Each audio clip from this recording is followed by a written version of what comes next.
Dada Mary, wewe ni mgeni, Modesta ni mwenyeji, si ndio? Ndio. Karibuni sana.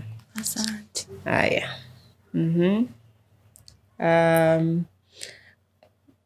Tuanze na mwenyeji. Haya, madam nani? Epi. Sawa. Mwenyeji ulimpokea hajamaliza mkataba. Mara nyingi watu wakisikia mwenyeji wanajua ni dada amemaliza mkataba. Dada Modesta hujamaliza mkataba, si ndio?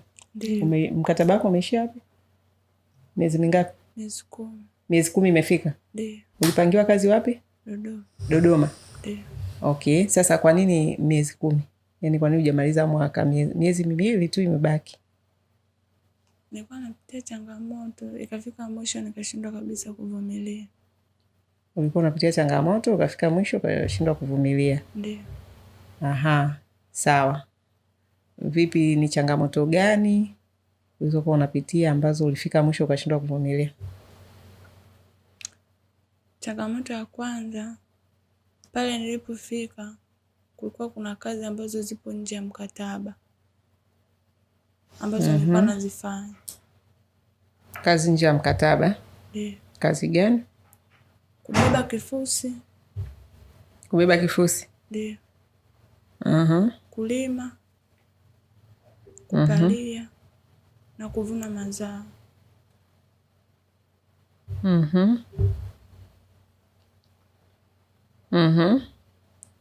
Changamoto nyingine ya mwisho ni baba mwenye nyumba kunitaka kimahusiano. Hiyo ndio ilikuwa ngumu, ndio iliyonifanya nishindwe kumaliza mkataba. Okay. So umekaa kazini miezi 10. Ndio. Changamoto hii ya majukumu nje ya mkataba ambayo umesema ni kilimo, maana unalima, unapalilia na unavuna. Ndio, ilianza lini? Na ufugaji wa kuku. Ndio. Kwa hiyo kuna kufuga pia. Ndio. Hii ilianza lini? Hii ya ufugaji wa kuku ilikuwa mwezi wa 6, lakini hizo zingine. Muda gani yani ukiwa kazini? Ulipofika kazini hizi kazi ilianza, ulikutana nazo ukaendelea nazo au zilikuja baadaye? Nilikutana nazo. Ulikutana nazo. Kwa hiyo ulipofika tu ukakutana na hizo kazi? Ndio. Za kufuga, kulima, kupalilia na kusema kulima, process ya kulima inaeleweka. Unalima, unapalilia, unavuna. Kwa hiyo ulipofika tu hizi kazi ulikutana nazo? Ndio. Kubeba kifusi pia nilikuta, kwa sababu pale walikuwa bado hawajamaliza ujenzi. Kwa hiyo nilikutana nayo katikati. Katikati kivipi? Yani ilikuja au wewe ulikuta? Wakati mimi nimefika. Nilikaa baada ya muda fulani wakaita mafundi wakafika mahali pale. Walipomaliza kazi yao ndo nikakutana na hiyo kazi. Ndio. Okay. So, wewe baada ya kukutana na hizo changamoto, sawa, ulichukua hatua gani? Nilishawahi kupiga simu hapo ofisini. Ulipiga simu ukasemaje? Nikaeleza changamoto. Ukaeleza changamoto kwamba ni ipi? Nikaeleza kwamba huko nilipofika napitia changamoto, nimekutana na eneo kubwa, alafu nimepanda miogo, karanga, kunde, na hizo kazi naambiwa nifanye. Japokuwa bosi anasema kwamba ataniongeza hela pembeni. Yule aliyepokea simu akasema kama amesema atakuongeza hela pembeni na uwezo wa kuzifanya unaweza fanya, kama unaona una uwezo wa kufanya. Ndio. Kwa hiyo wewe ukaamwaje baada ya kupewa ushauri kwamba hiyo kwa upande mwingine ni fursa, ndio? Ulienda kwa mshahara wa shilingi ngapi? 100,000. Ndio.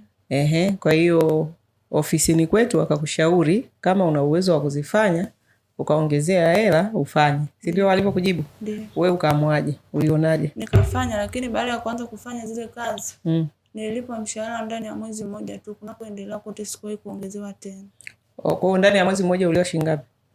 Niliongezewa 50,000. Kwa hiyo ukalipwa 1,500,000. Ndio.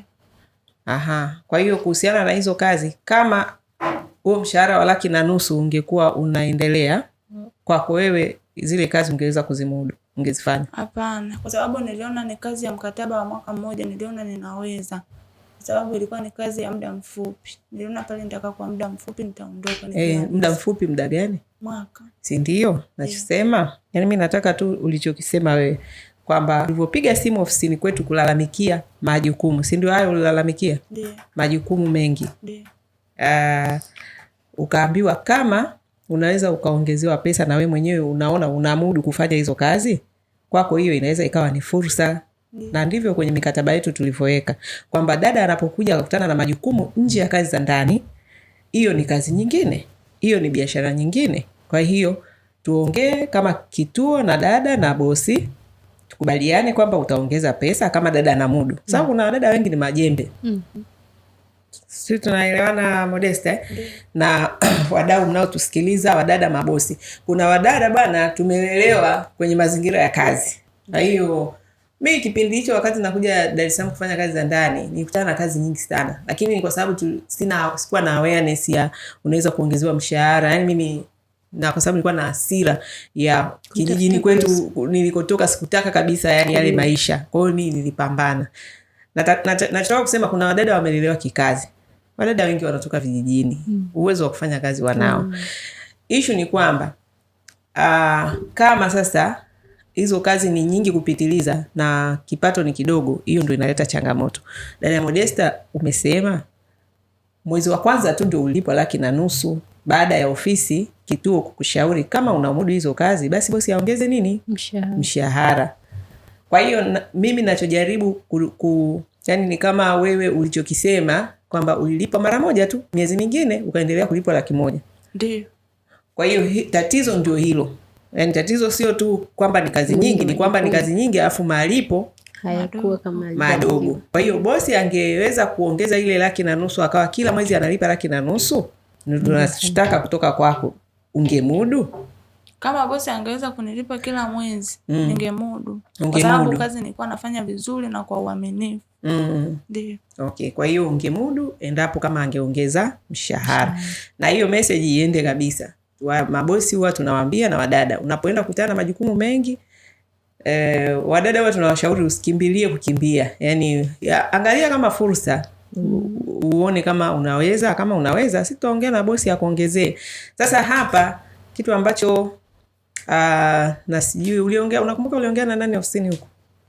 Nani alikuhudumia? Wote ni makuta wageni. Wageni au uliwakuta wote ni wageni? Ndio. Maana ningeuliza sasa kwa nini hicho kitu hakikuwekwa kwenye mkataba? Kwamba kama wao walikushauri na hii ni kwa sasa kwa nyinyi ambao mpo na uko mbele future.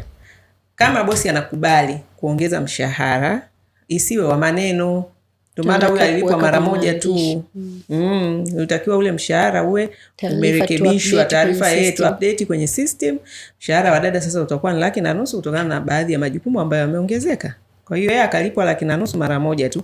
Ingawaje bado wewe na kurudia, ofisi ipo. Hata kama wale waliokuhudumia na waliokushauri hawapo, ofisi bado ipo. Ulivyoona mwezi wa pili umerudishwa kwenye 100,000, kwa nini kuendelea kupiga simu? Maana sisi tuko hapa na nyinyi mpaka yani mabosi tunawaambia hivi, tukikupa dada, yani sisi ndo tumeanza ndoa yetu ya mahusiano ya kukuhudumia dada, si ndio? Na dada akisha anafanya kazi muda wote mpaka atakapomaliza. Na nyie vile vile hata upande wa dada unapokwenda kazini sio kwamba ndio tumetupana. Wewe unatakiwa uendelee kuangalia, kumonitor kazi zako, unaendelea kuzifanya vizuri. Kama kuna kitu chochote ambacho unaona hakiko sawa, kama hivyo ulisha ripoti kuna kazi nyingi na ukaambiwa kama unaweza kuzifanya, bosi aongeze hela. Ulivyoona mwezi umelipwa 1,500,000 mara moja, alafu ukaja ukaanza kulipa tena 100,000. Unatakiwa wasiliane na sisi tena. Sisi tuko hapa kwa ajili yenu. Modesta. Kwa hiyo hukurudi tena kwetu. Hapo sikurudi tena, lakini niliendelea tu kufanya zile kazi vizuri tu na sasa hii kwa wadada wote ambao mko makazini, pate awareness. Ndio maana hivi vipindi kama kuna kitu ambacho hakiko sawa, usikae kimya. Hapana, endelea kuripoti, sisi tuendelee kulifanyia kazi. Kwa hiyo wewe sasa ulilipwa mara moja tu 1,500,000, baada ya hapo umelipwa 100,000 kwa miezi yote 10. Ndio.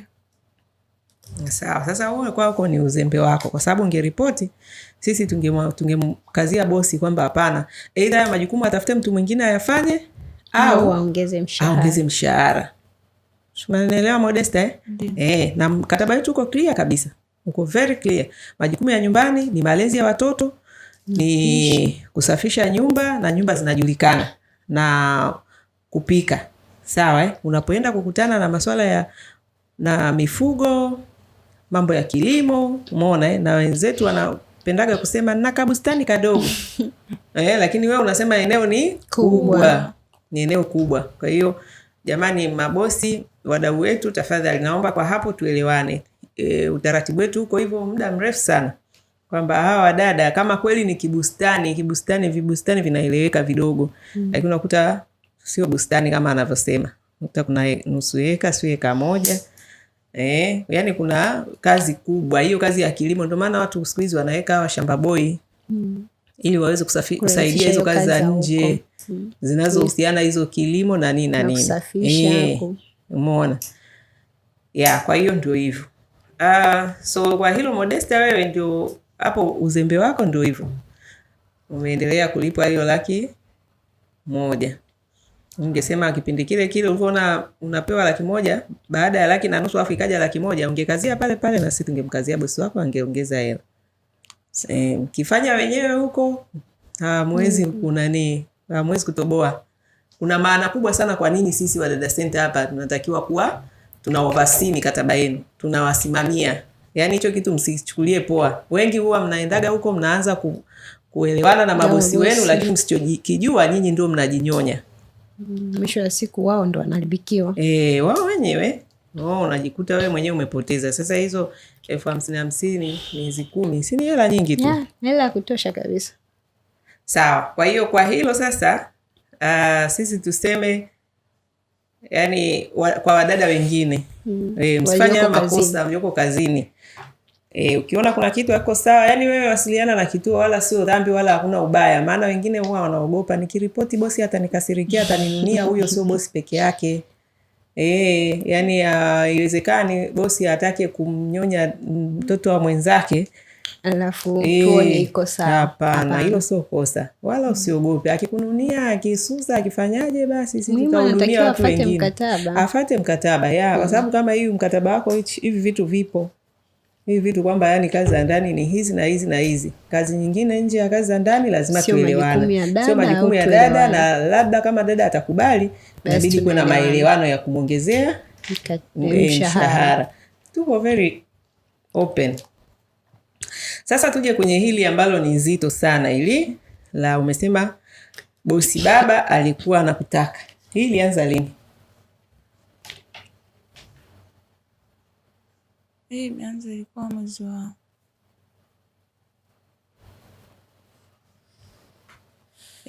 mwezi wa 9. Mwezi wa 9? Huu ni mwezi wa 12. Ndio. Kwa hiyo mwezi wa 9 ni seme hivi mwishoni. Si ndio? Mwezi wa 9, wa 10, 11 wa 12.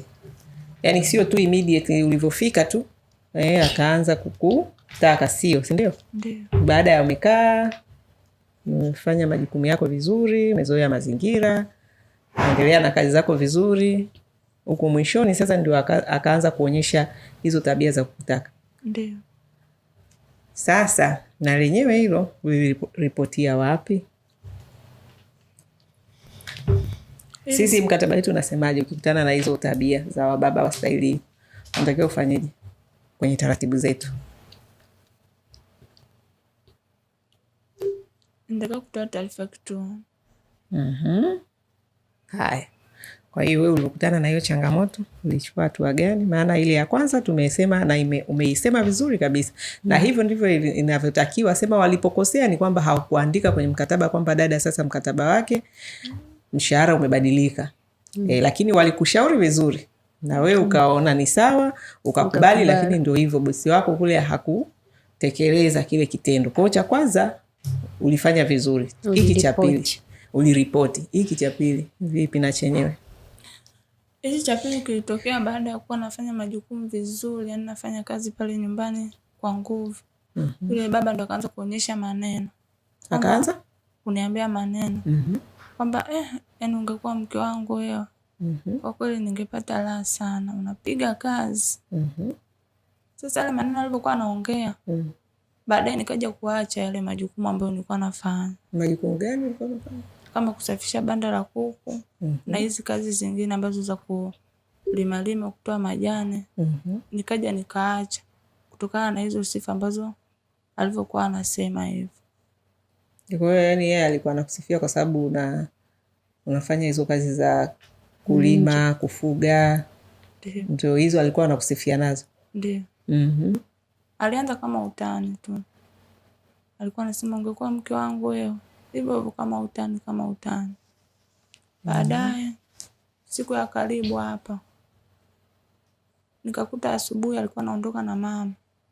Akasema hawa watoto wapeleke kwa shangazi yao. Pale nyumbani, nyumba ya karibu kuna shangazi yao anakaa. Akasema leo hawa watoto wakiamka tu wapeleke kwa shangazi yao. Nikasema mimi sawa, wakaondoka na mama. Wale watoto walivyoamka, kawaandaa wakanywa chai, wakaenda kwa shangazi yao. Baada ya kwenda kwa shangazi yao, muda kama wa saa 2 hivi asubuhi, yani haikupita hata muda mrefu. Ni kama dakika 45 hivi. Nikakuta geti linafunguliwa. Nikachungulia dukani, nikachungulia dirishani. Nikaona ni baba huyo anarudi. Nikashtuka kwamba baba mbona ameondoka na mama sasa hivi? Alafu amerudi ghafla hivi.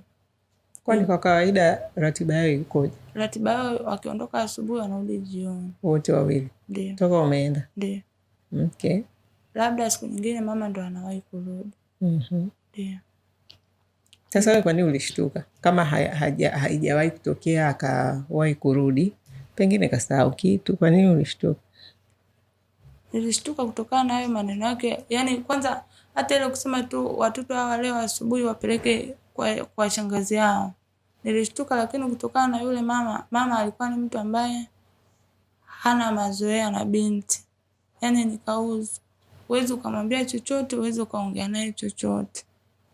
Kwa hiyo hata hivyo ikawa. Hebu ngoja kwanza, kusema kauzu maana yake nini? Yaani yuko serious sana. Yuko serious sana, yani kivipi? Inabidi utufafanulie, yani nijue wamama makauzu, yani hapa mjielewe. Kiasi kwamba mabinti zenu wanashindwa kuwafezi, yani kwamba ana ukauzu kiasi gani? Wewe uongeaje naye? Kwa hiyo toka umefika pale umekaa miezi 10. Uongeaje na bosi wako wa kike? Toka nimefika pale nimekaa miezi 10. Sijawahi kupata fursa ya kuongea na mama kumweleza chochote. Kwa hiyo huo mna mawasiliano ya namnaje? Yes, ya namna gani? Mnafanyaje kazi? Message. Ndio. Message si ndio yenyewe sasa. Yaani mama anatoka anaenda kazini. Anapotoka pale akifika getini anatumia message, John pika na malaki. Kamaliza. Amaliza.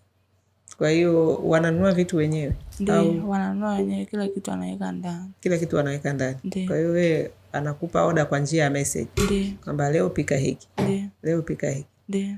Kwa hiyo ile face to face kukuambia cha kufanya au chochote kuhusu watoto, kuhusu usafi. Hata hizo kazi ulizozikuta za kuanza kubeba vifusi na kulima, kupalilia, kuvuna, yani hizo sasa umejifanyia tu mwenyewe, ukupai kupewa mara nyingi anakutumia tu message. Yani mara nyingi.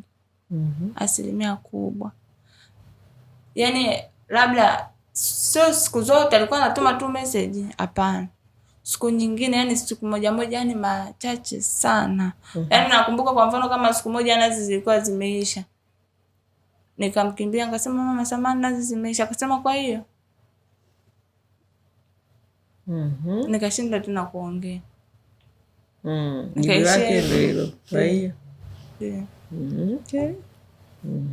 Kwa hiyo wewe sasa yule kaona huyu ni kauzu. Yani hata hapana, sio kwamba nikaona kwamba ni kauzu, yani jinsi vile ambavyo amejiwekea ile mazingira, kwa sababu alikuwa hata akiniona nimekaa hapa.